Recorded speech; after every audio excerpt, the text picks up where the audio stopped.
BLA,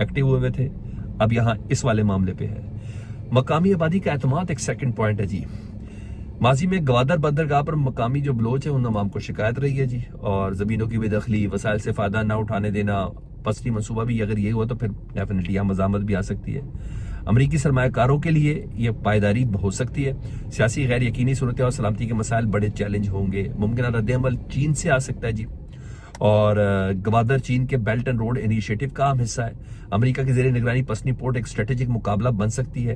چین اسے اپنے سرمایہ کاری اور اثر رسوخ کو چیلنج بھی سمجھ سکتا ہے۔ یہ ساری چیزیں مجھے اور آپ کو جاننی ہے نا۔ ایران چابہار بندرگاہ بھارت کے ساتھ ملا کر ایک بڑے تجارتی مرکز کے طور پر آگے بڑھا رہا ہے۔ پسنی کا یہ منصوبہ چابہار کے لیے مسابقتی دباؤ پیدا کر سکتا ہے، یہ دوسرا پوائنٹ ہے۔ افغانستان سر، ہم بات کر رہے ہیں افغانستان میں امن و امان کے حوالے سے کہ پاکستان کے اندر کسی قسم کا انٹروین نہ کی جائے۔ امریکہ کہہ رہا ہے کہ مجھے ادھر سے بگرام بیس لینی ہے۔ اس موقع پر کیا یہ افغان معیشت کو فائدہ دے گا؟ دے تو سکتا ہے، لیکن طالبان کا ایک سٹانس ہے نا سر، یہاں بھی ایک غیر معمولی چیز ہے۔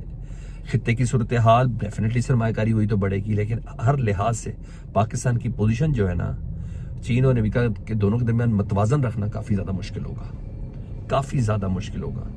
تو یہ جو خبر ہے اگر اس کا وزن بن گیا تو یہ ایک بہت بڑی ڈیولپمنٹ ہے، بہت بڑی ڈیولپمنٹ ہے۔ اب آؤ ذرا الجزیرہ کی اس خبر کے اوپر۔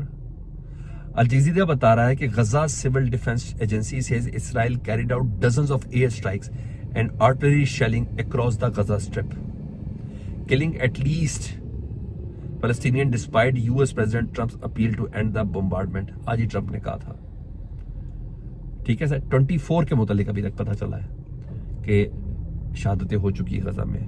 تو کتنا سیریس لے رہا ہے اس بات کو بھی آپ اپنے میرا خیال ہے بخوبی اندازہ لگا سکتے ہیں۔ یہاں یہ چیز ہے جی۔ اچھا ادھر ایک اور خبر نا، میں پاکستان کے نے بتایا کہ وہ لانڈریاں بھی چوراہے پہ دھل رہی ہے نا۔ ہوا کیا؟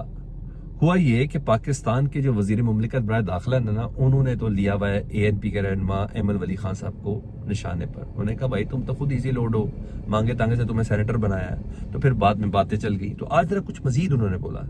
تو طلال چودھری صاحب نے ایک سوال ریز کیا، کیونکہ ایمن ولی خان صاحب نے کہا طلال چودھری مجھ سے معافی مانگے، اپولوجی مانگنی پڑے گی، ادروائز انہوں نے کہا apology then see you on Monday on Senate and yet remember that I have nothing to do with you but your masters. میں تم سے نہیں، تمہارے ماسٹر سے مخاطب ہوں گا منڈے کو، اس سے پہلے مجھ سے معافی مانگ لو۔ I guess I have to put light on the facts of after Zia regime, یہ ایمن ولی صاحب نے کہا۔ تو اس کا جواب طلال چودھری صاحب بتاؤ کیا دیتے ہیں؟ انہوں نے کہا when it comes to principle, جب بات اصولوں پہ آئے گی، I have always stood my ground even before Saqib Nisar court. I refuse to apologize. I welcome any debate. Before starting debate, at least tell the public under what principles you continue to reside in a minister residence at minister enclave. انہوں نے کہا پہلے یہ تو بتا دو minister enclave میں کیسے رہ رہے ہو، تمہاری کیا حیثیت کیا ہے، تمہیں کیسے رہ رہے ہو؟ طلال چودھری صاحب آپ یہ سوال کر رہے ہیں وزیر مملکت برائے داخلہ کہہ کے، جس ارینجمنٹ کے تحت آپ لوگ آئے ہوئے ہیں نا، اسی ارینجمنٹ کے تحت ایمن ولی خان کو وہاں رہائش ملی ہے، اور وہ ارینجمنٹ کسی اور نے نہیں، طاقتوروں نے کر کے دی ہے۔ تو لانڈری دھل گئی ہے سر، ہر بندے کو ایک خاص لالی پاپ دے کے اس سسٹم کے اندر انڈکٹ کیا گیا ہے، اور کچھ نہیں۔ بہرحال اس کا جواب پھر اے این پی کی طرف سے بھی ہے نا، زبانیں تو سب کی ہے نا سر، کنٹرول تو کسی کے اوپر بھی نہیں ہے نا۔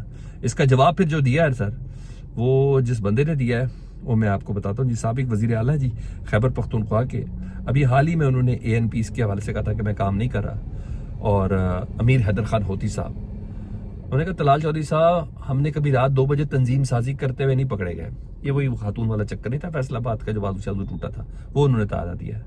یہ تمام چیزوں کا الزام اس وقت لگا، تو یہ لانڈری بڑے بیچ چوراہے کے اندر دھلتی ہوئی نظر آ رہی ہے سر، اور اچھی خاصی جس نے پوزیشن پر دھلتی ہوئی نظر آ رہی ہے۔ ادھر سر افضل بٹ صاحب میں یہ کر دوں گا، میں وہ کر دوں گا، ساری دنیا دیکھے گی تو یہ ہے سر، کچھ بھی نہیں کیا جائے۔ نیشنل پریس کلب اسلام آباد میں پولیس گردیوں صحافیوں کے دوسرے گھر کی چادر اور 4 دیواری کے تقدس کو پامال کرتے ہوئے 48 گھنٹے ہو چکے ہیں، آج انہوں نے سیاہ جھنڈا لہرا دیا بس۔ واٹ دا ہیل از دس؟ آپ سے اچھے تو بار کے وکیل ہیں جنہوں نے آئی جی سے لے کے سپاہی تمام سے معافیاں منگوائی ہیں، جی ہاں، پوڈیم پہ کھڑے ہو کے، آپ سے اچھے تو وہ لوگ ہیں سر، آپ اس سے اندازہ لگا لیں۔ تو یہ آپ کی طاقت ہے، یہ سب کچھ ہے جس کی بنا پر یہ سارا کام ہو رہا ہے جی۔ 2 خبریں اور ہیں جی، جج ہمایوں دلاور کیس میں جی اسلام آباد کے سینئر سول جج نے مشیر وزیر اعلیٰ بریگیڈیئر مصدق عباس اور ڈائریکٹر اینٹی کرپشن صدیق انجم کے وارنٹ گرفتاری جاری کیے ہیں۔ ایک یہ خبر تھی، میں نے کہا اس کو بھی آپ کے ساتھ شیئر کر لوں. بہرحال ادھر کشمیر کے حوالے سے بھی میں آپ کو بتاؤں صورتحال تھوڑی نارمل ہو گئی ہے. نارمل اس وجہ سے بھی کہ ان کا انٹرنیٹ وغیرہ موبائل ڈاٹا وغیرہ کھول دیا گیا ہے. بہرحال فائنینشیل ٹائم کی یہ رپورٹ کان کھڑے کر دینے کے لیے کافی ہے. یس کچھ بڑا ہونے جا رہا ہے. فیڈ بیک سے متعلق ضرور آگاہ کریں. اپنا بہت خیال رکھیں. اللہم صلی علی محمد و آل محمد.